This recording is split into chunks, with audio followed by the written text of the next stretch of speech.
Dewi Kunti terus. Nggih.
Amadaring warsitaning ati sumantaka niru pujangga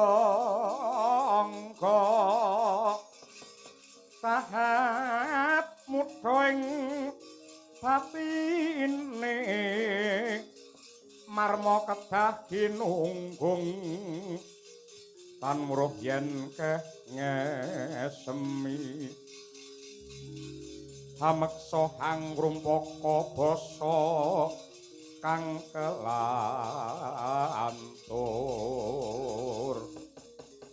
ing kalilan ingkang putra cumadung dawuh Kanjeng Ibu cumadung dawuh Kanjeng Ibu cumadung dawuh Ibu cumadung dawuh Ibu anak-anakku Puntadewa Permati apa dene kembar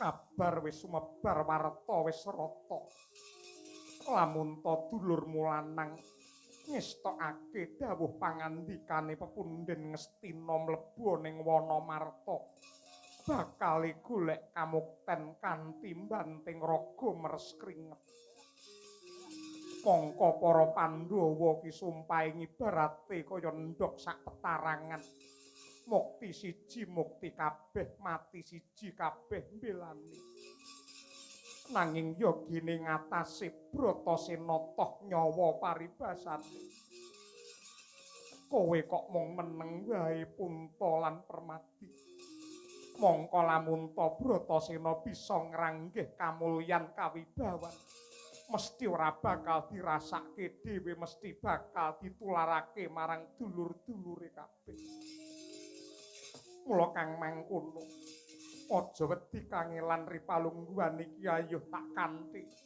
lumebu ning Wanamarta babakan sing abot ki lamun ta disangga bebarengan dadine enteng cah bagus muni nggih boten langkung sendika ngestokaken dawuh kula namung badhe nderek keparang paduka Kanjeng Ibu Permati kembar ayo budal dina iki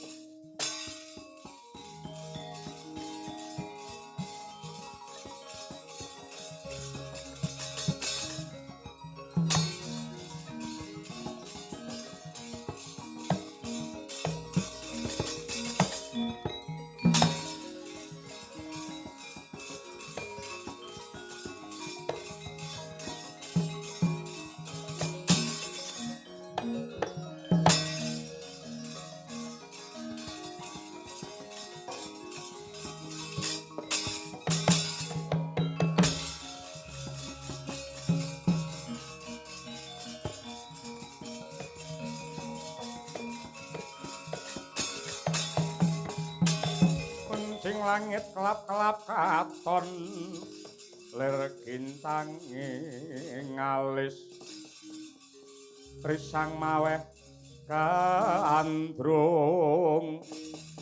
ing batu-batu Yen ora kleru kang dadi panyawangku sing ana ngarepane Arimbi iki Wanamarta sing kondhang gawat kliwat angker kepati. Ning parandene ngatasé kahanane wanciawan kaya mengkene kok lha dadi peteng dedet lilemengan. Kok sajake ana sing nyolowadi. Coba aku tak mlebu ning alas ki ana kahanan lelakon apa, Ro?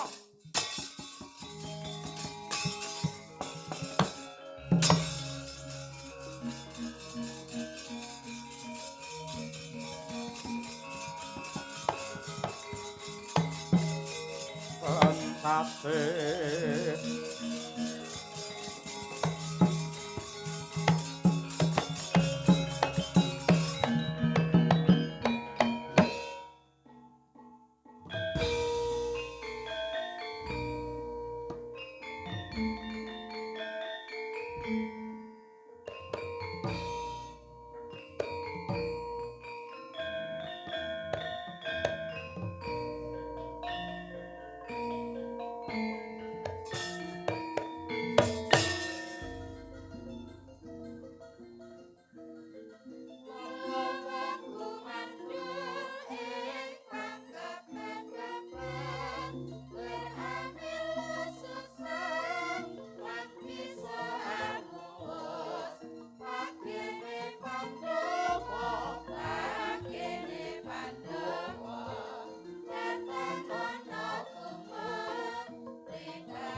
samara pamoring suksma sinuksmaya winahya ing asepi sinimpen plenging kalbu pambukaning warana talen saking liyep layaping aloyot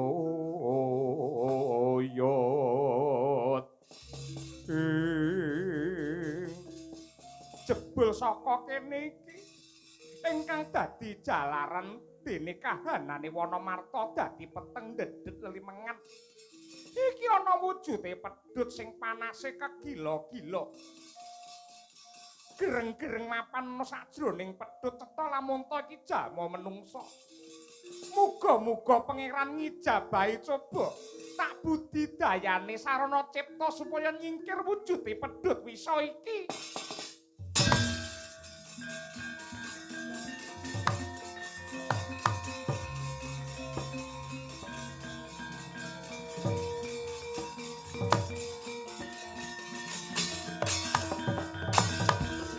Ingkem netra kekalih sadakep saluku tunggal nenggih pun sang Hidimbi ngeningake kang Pancandriya nyambung rasa kelawan Gusti ingkang Maha Nasa kencenging panembah gemblenge pangibadah mangkono ana kekuatan ingkang ngedap-ngedapi angin lesus lir pinusus bandang trajang pedhut wisa dadya kabuncang padhang tetrawangan Greka Sang Bratasena.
sadar pisan aku ora nduga mono. Iki ana buta wadon sing nulungi karo Bratasena.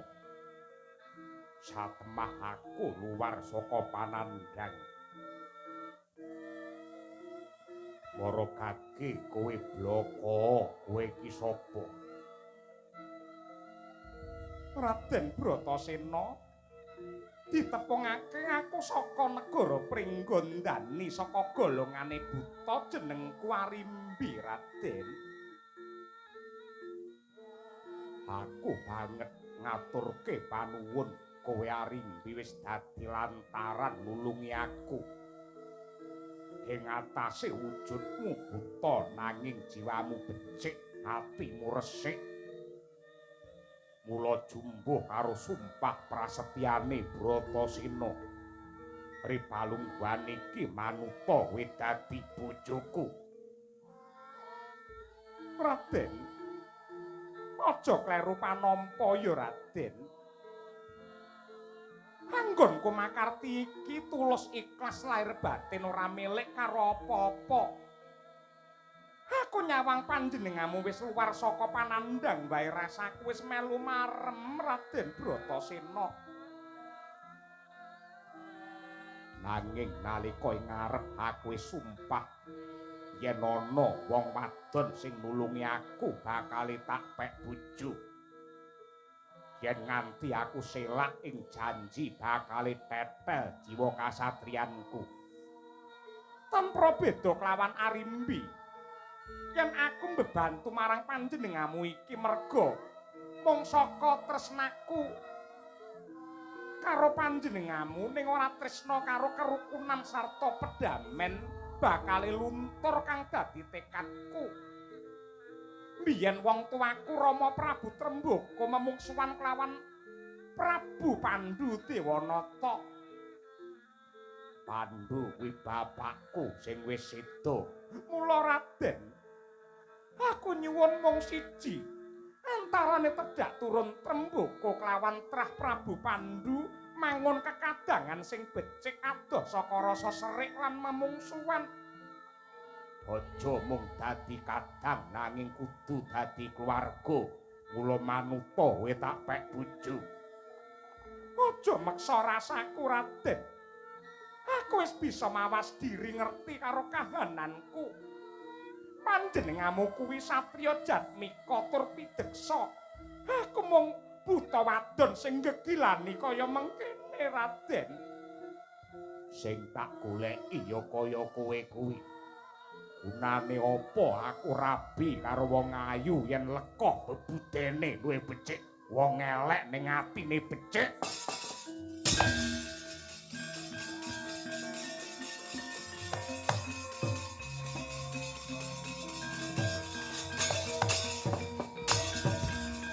Ridu mawur mangawur-awur rahan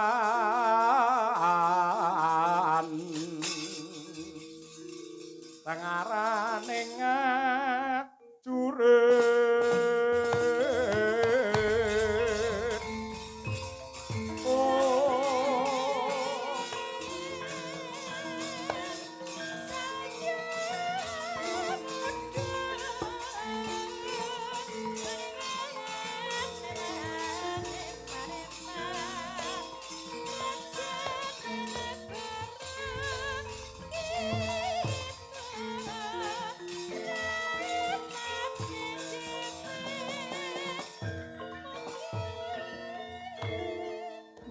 dhisik Dewi Arimbi. Aku ibune Bratasena jenengku Kunti Talibrata.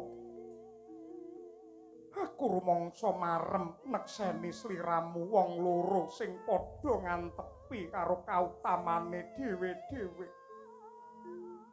Nyata Arimbi wanita ingkang suci lan tulus bebudene. Ndak suwunake marang purbane Hyang Agung. Muga-muga Arimbi ayu lair lan batine.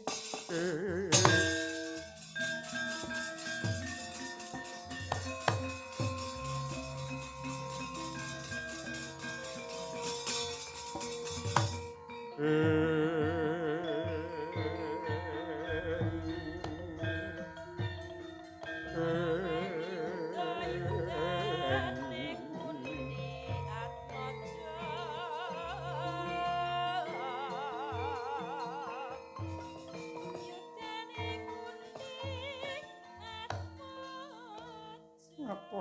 panuwun ingkang tanpa upami dene paduka sang Ratu Jimat ingkang angruwat dumateng kahanan kula satemah dados putri ingkang kados mekaten. Sarimbi aja matur nuwun kelawan Kunti ning matur nuwuna karo Gusti sing nggelar jagat. Merga aku yektine mung dadi lantaran yen wujudmu wis kaya ngene.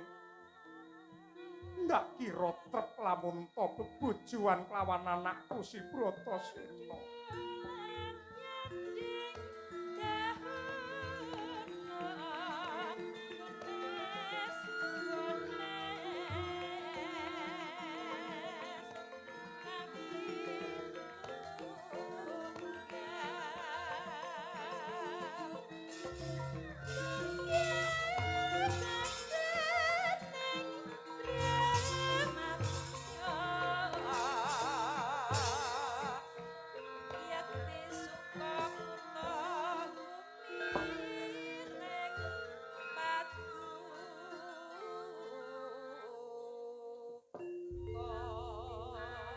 Bratasena awit keparenge Gusti Arimbi dadi ayu kaya ngene iki.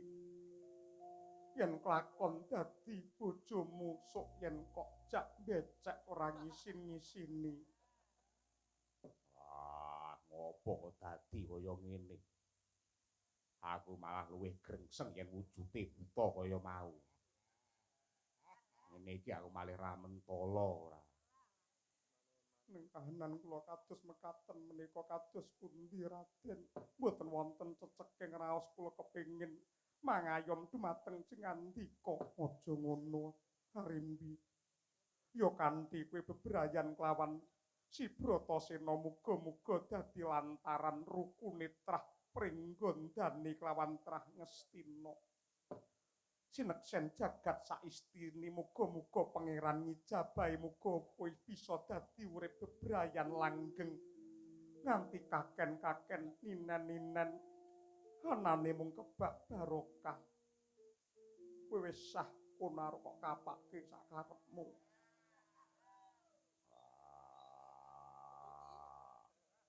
Aku ki wong kasar. Kula menika malah remen kalian tiang jaler ingkang kasar. Yen ngono ajar kowe.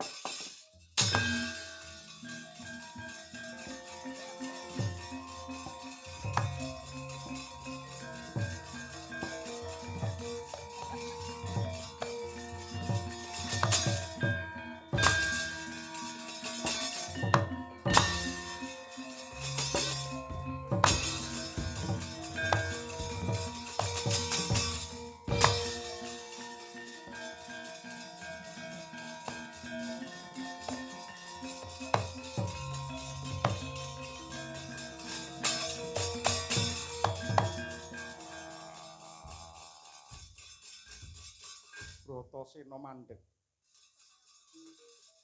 Anten anyar nggarap bojone kaya ngono.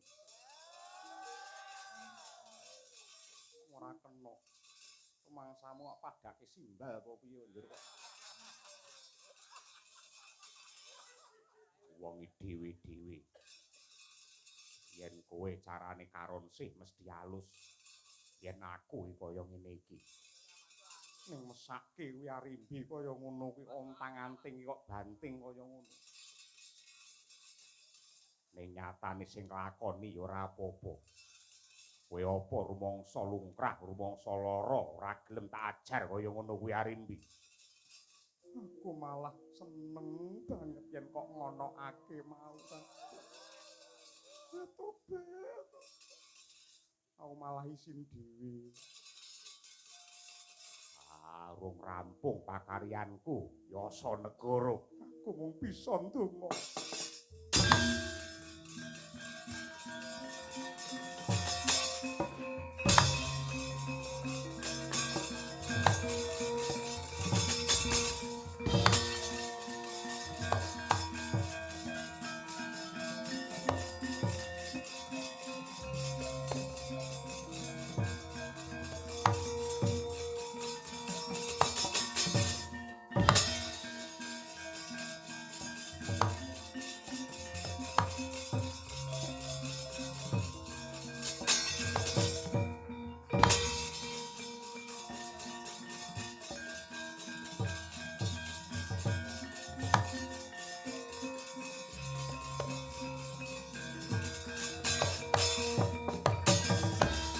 Sikropala kang tuminga acampuh samya medali ong lir tadet wilating kota kahyangkung mangun sang niti bintang sangat simijil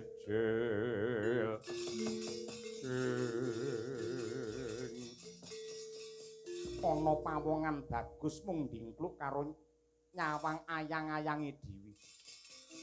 Mara gagi bloko kowe sapa Raden? Panengah Pandhawa jenengku Permadi Arjuna. Kowe sapa pawongan cat katon cat ora? Iki bangsane Gandharwa saka negara Ngamarta, kasatriyanku Madukara. Dene kang dadi kekasihku ya kuwi Jim Suparta. Yen kena tak kandhani damar mancung cupeten anggenmu melu-melu ngrusak marang pepasrening alas. Aku ora bakal ngrusak ning bakal ngayomi kabeh titah ingkang mapan ning kene. Tembungmu kaya ngono mung ngayawara. Enak lamun ta dirungokke ning yektine pait lamun ta dipangan. Malah ripalungguhan iki pancen gembleng kenceng kang dadi tekadmu. Sisan gawe lamun ta kowe bisa njebol dadane Jim Suparta. Kamuktenku kasatyan Madukara wenehke karo kowe. Sapa sing glundung sirahe dina iki?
Atmara Sang Arjuna esmunira kamanungsan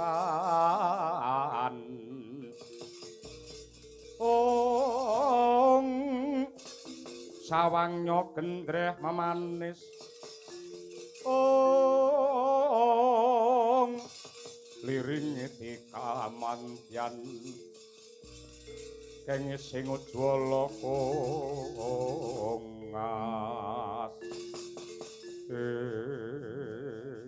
Raden Permadi ngibarate gunung wis tak unggahi segara wis tak jajaki nyata lamun ta panjenengamu satriya ingkang perwira trep lamun ta anglenggahi kasatriyan Madukara sakwutuhe kasatriyanku ndak pasrahke marang panjenengamu muga hayu manggi rahayu oh.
Muaran pena becik besok mendemo baris kang prayitna yiwa saranta wonging Dwarawati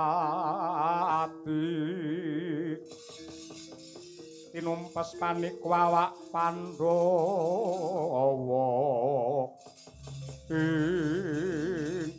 Raden aku Jim Domo Granting aku kalah lawan kowe aku Tripala ngalah karo kowe aku ora duwe kadigdayan cetha lamun ta kowe satriya perwira Raden Sadewa kowe sak trepe lamun ta aku masrahke kasatriyanku sawo jajar bumi retawu nggonana Raden Sadewa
gumregut mancing samudra toya dreng wiraganya legawa banyu sumaput wentis meleghang kanira suminget nambake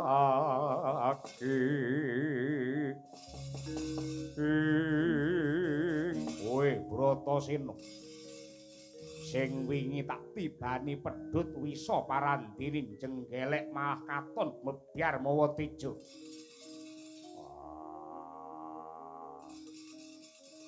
Kowe sapa? Panenggake para Gandharwa jenengku Jim Dandun Wacana ya Jim Jayalaga saka kasatriyan Jodipati. Ripalungguhan iki karepmu piye? Aku ngajak marang karahayon, ngajak marang kautaman, manunggal tetunggalan kabeh makhluke Gusti, mbuh kuwi menungsa apa dene Gandharwa.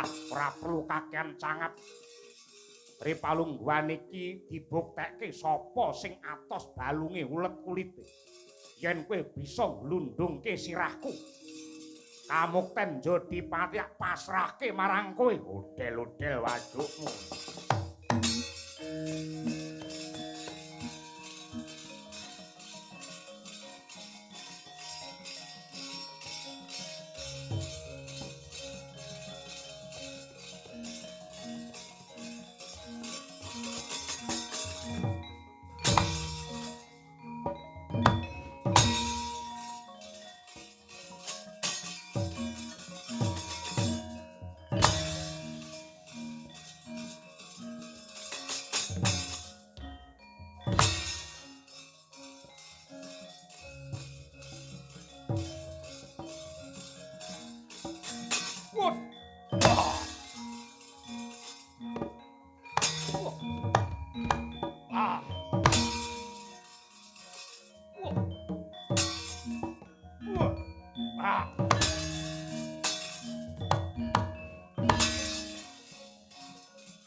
Pandya bala Pandhawa bya kumulung mangung siring sata Kurawa. Aduh mati aku Bratasena. Aku ngaku kalah nyata kowe duwe kaprawiran sing ngedap-ngedapi. Ripalungguhan iki jumbuh kelawan janjiku. Aku luwarana, aku njaluk ngapura. Tak ijoli Kamukten Jodipati ing unggul pawenang Bratasena.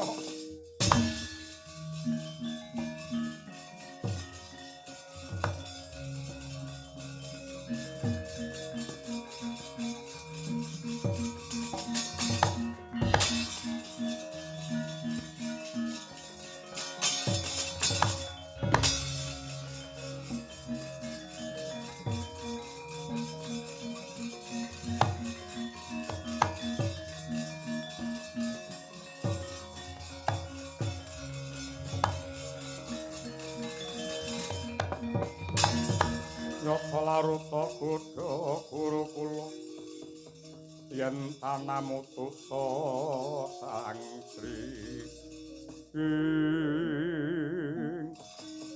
jagat Dewa Bathara ya jagat Mangestungkara. Mbok menawa iki jumbuh lawan pangandikane Wang Pukulun Bathara Indra. Para Gandharwa mung dititipi kamukten Ngendraprasta. Mengko lamun ta ana satriya ingkang gedhe pangaribawane dasare sepi pamrih rame ing gawe. Ya satriya kuwi ingkang trep ngemudeni negara Ngamarta. Dulur-dulurku kabeh wis padha mundur. Kae mbarepe Pandhawa sing mung klemar-klemer kaya ora duwe daya babar pisan. Tak cobane ripalungguane.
Dene utamaning nata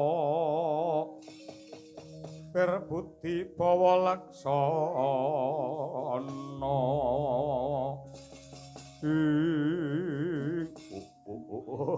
ladalah Suramrata Jayamrata gerbu tenaku Raden Puntadewa ing atase kowe tak ajar, kowe tak pulasara. Kowe ndak prawasa parandene babar pisan ora males. Mongko yen kowe gelem tetandingan karo aku gedene ngalahake aku. Negara Ngamarta sakutuhe bakal ndak pasrahake karo kowe. Sing gedhe pangapuramu Sang Prabu. Babar pisan ora ana ceceking rasaku bakal memungsuhan karo sapa wae. Ing atase mung milik karo kamukten lan kamulyan sing ora langgeng lan sempulur. Kok nganti tega mentala gawe kasangsaraning liyan. Lumrahe wong golek kelungguhan lan pakurmatan, golek jabatan kuwi mesti tegel ngalahake sapa wae. Lan gunakake cara apa wae sing baku kelakon panjangkane.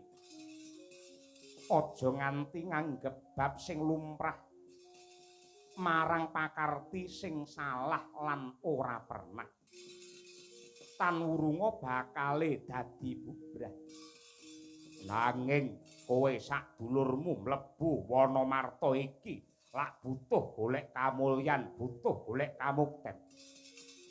Kabeh menungso pancen kepingin mukti uripe. Nanging kamukten aja nganti dienggo dhewe, kudu diwaratakake marang bebrayan agung. Kuwi janji-janjine wong sing bakal dadi panguwasa, dadi penggedhe. Ning akeh-akeh bareng wis dadi tenan mung ngapusi karo kawulane. Monggo anggenmu bakal ngoleh-ngolehi. Yen ngono dina iki negara Ngamarta bakal tak pasrahake karo kowe Raden Puntadewa. Kowe dadi ratu coba ndak sawang, aku tak sumingkir saka kene luwih dhisik. Paduka aja lunga saka Wanamarta. Aku iki mung medhayoh, aku mung dadi tamu paduka luwih dhisik lenggah ana ing kene. Mula aku bakal ngurmati lan ngajeni kabeh golongane makhluk tanpa mbedakake siji lan sijine. Puntadewa, kowe pantes dadi ratu. Iki tampanana busana Kanarendran nggonen mengko Puntadewa.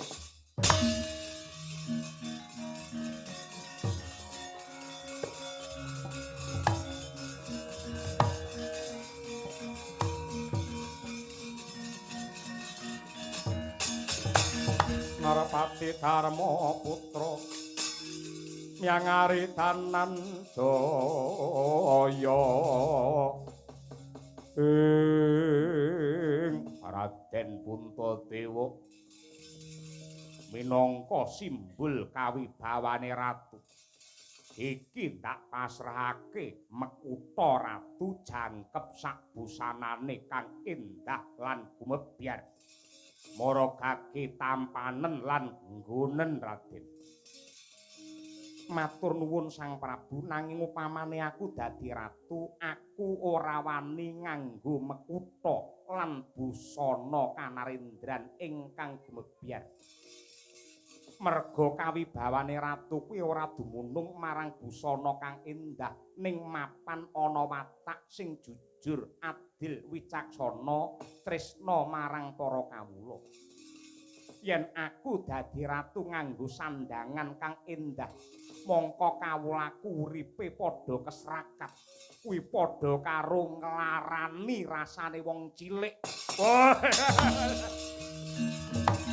Hei!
Raden Puntadewa. Ripalungguhan iki wis ora mangkro tinggal kang dadi rasaku. Merga yektine ngene Raden. Negara Ngendraprastha utawa Amarta kuwi kagungane Pukulun Bathara Indra. Dene Undagi ingkang kapasran gambar lan uga sugih iguh pratikel ambangun kraton Ngamarta ora ana liya kejaba Resi Anggaraparna utawa Jim Wilawuk. Sebab apa Tik Ngendraprastha kuwi jenenge kaya mangkono. Ngendra tegese Pukulun Bathara Indra, para hasta tegese kaendahane negara Ngamarta kuwi sak prawalune kahiwangan Salendra Bawana.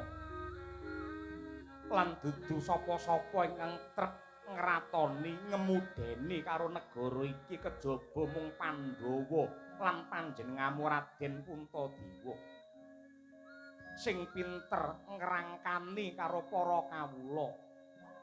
Kowe iki dadi abdine rakyat, aja banjur rumangsa wong sing mulya mbaturake marang para kawula. Merga sing blanja karo Sentana Praja kuwi lumantar pajeke wong cilik.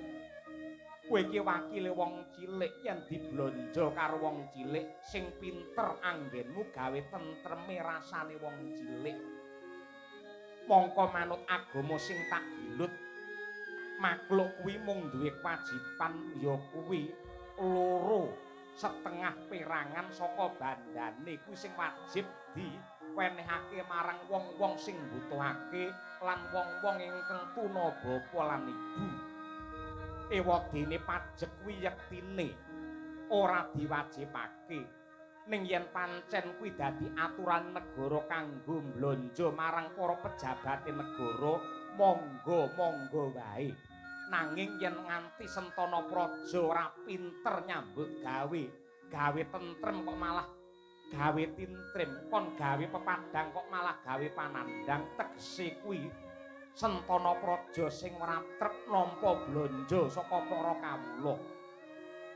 Raden, pancen Ripalungguhan iki negara lagi kisruh, lagi letuh, lagi ribet lan ruwet. Perkara tumpuk matumpa-tumpa. Kowe yen dadi ratu sing pinter ngrampungi perkara. Kowe yen dadi ratu sing pinter ngrampungi perkara, ewadene yen ora iso ngrampungi perkara, kowe aja nambah-nambah perkara kanggo nyiksa kawula.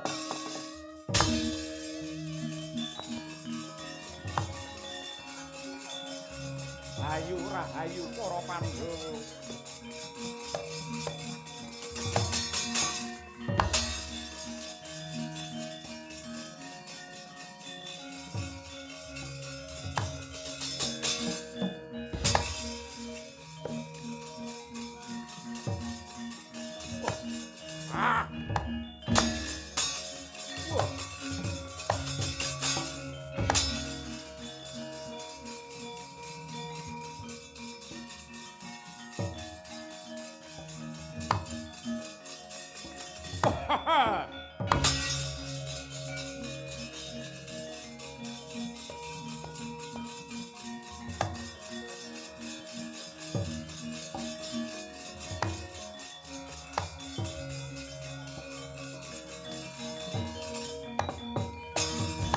Abang kawlagar manguh mungsuh paminta lawan hanggrolir singa nabda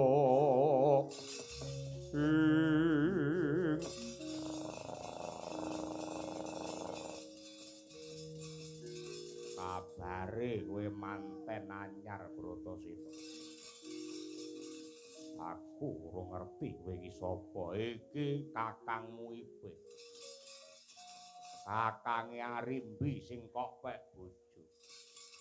Sik penak men kowe lele. Bocah kuwi wiwit saka iso mbrangkang. Biyen sing kula wentah ki aku merga ditinggal karo bapakku sing dipateni karo gerangamu. Bareng Arimbi kena tak sawang aku ora bisa ngrasake mulya diladeni adi, parandene malah ngladeni karo dedapuramu. Aku Prabu Arimba sing ora trima. Tetep ana jiwa perwira sing jenenge satriya perwira kudu wani mbedhah praja Banda Ratu Boyong Putri. Yen memungsuhan antarane bapakku karo wong tuamu dilestarekake, tegese aku kelawan kowe dudu jiwa satriya, dudu wong sing memayu hayuning bawana. Mbel gedes aja kakean cangap. Tembungmu sing indah kaya ngono padu-padune iki nutupi wong sing jirih getih wedi mati dapurmu. Rabinen Arimbi waton iso glundungke sirahe Arimba.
Wah!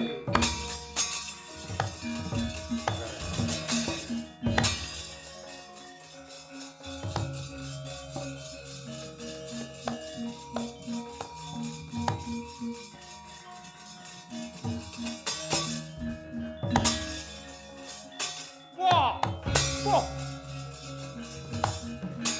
Ah! What? Ah!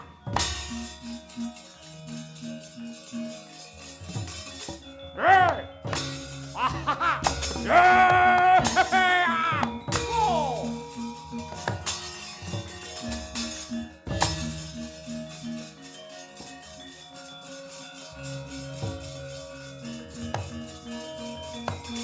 Oh!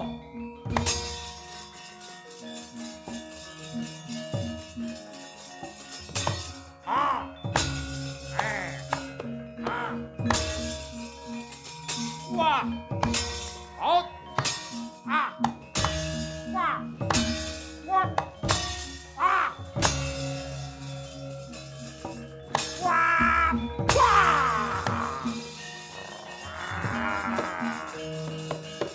Wah! Ah! Ah!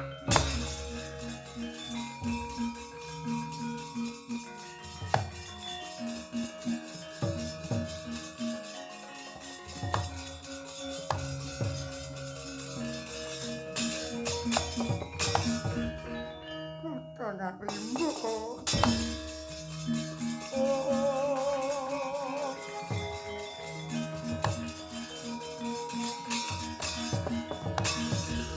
Nasening lutira awang-wang gegono sang sumirat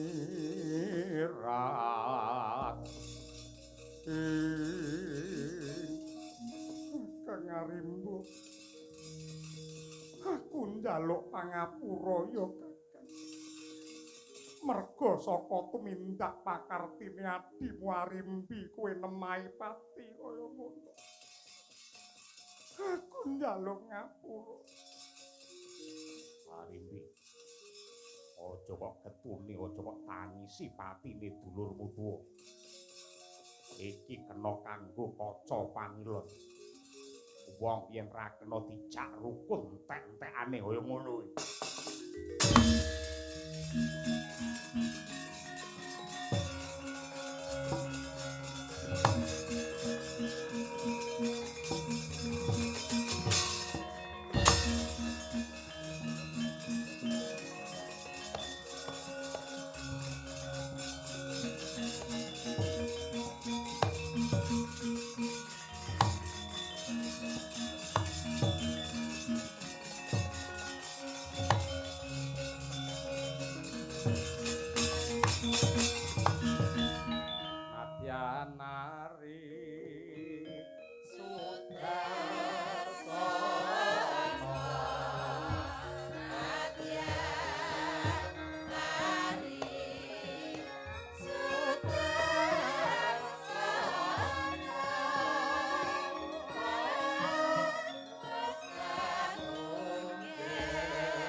Teteken tekun bakale katekan sedya hayu manggih rahayu satemah sembodo kang jinangka panjangkanipun momongan kula para Pandhawa Sembaryo pangestumu sing mayungi lakuku nggih nanging tanpa manunggaling rasa guyub rukunipun para Pandhawa ingkang cancut gumregut tumandang makarti tangeh lamun woing rekoso satemah sampeyan ngunduh mulya kados mekaten.